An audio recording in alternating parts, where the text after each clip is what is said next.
Your Excellency, at the 2025 Global Disability Summit, Germany spearheaded the Amman Berlin Declaration, which amongst other things stated that all international development programs would have a 15% allocation of persons with disabilities. Now, my question is, was this framework established as a response to developing countries such as Pakistan not implementing the ratified UN CRPD in its domestic legislation? If so, to what extent? Or if not, what is the governing reason for it? Now, about your question, this was not about finger pointing or about attributing responsibility, but really out of the realization that we were not making the progress we wanted to, and also the realization that maybe the developing partners were also not fully integrating this into their work. So the idea was to create something that is proactive and constructive to really enhance the global implementation of the UN Convention on the Right of Persons with Disabilities.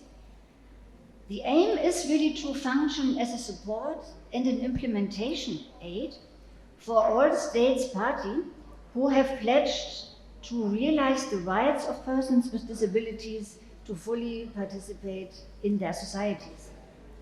So, more specifically, as you pointed out, the purpose is two practical applications, two practical key commitments.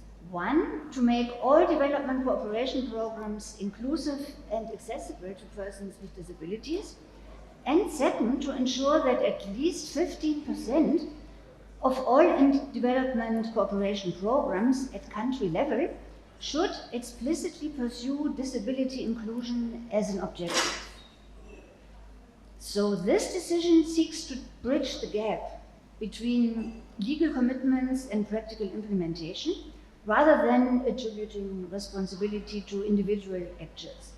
On the contrary, it re-emphasizes the joint responsibility in creating a world where persons with disabilities can exercise their rights to first.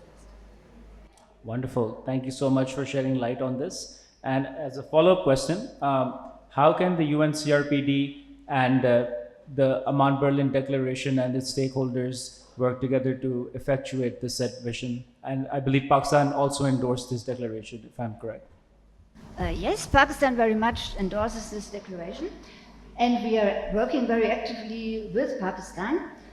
For instance, we had a project on teacher-parents associations in schools, aiming at reducing the dropout rates in schools by school improvement, and that very explicitly included representatives of the disabled children, of other vulnerable groups, and there were some quite good results out of that. We are now thinking about how we can integrate this more into the technical and vocational training, which we are supporting more.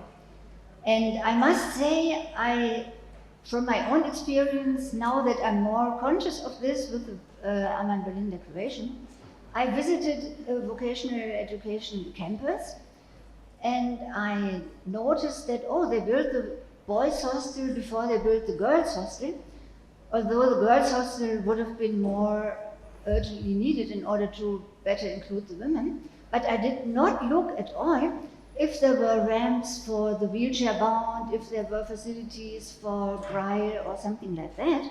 So nowadays, when I go looking at a project, I would also check at those things. How accessible are we?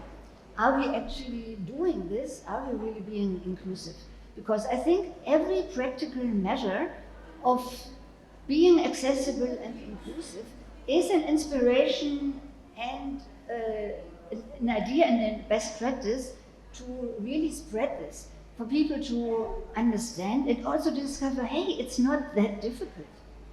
And that would be the first step to really mainstreaming this whole issue into all policies, into all sectors, from employment generation to disaster preparedness.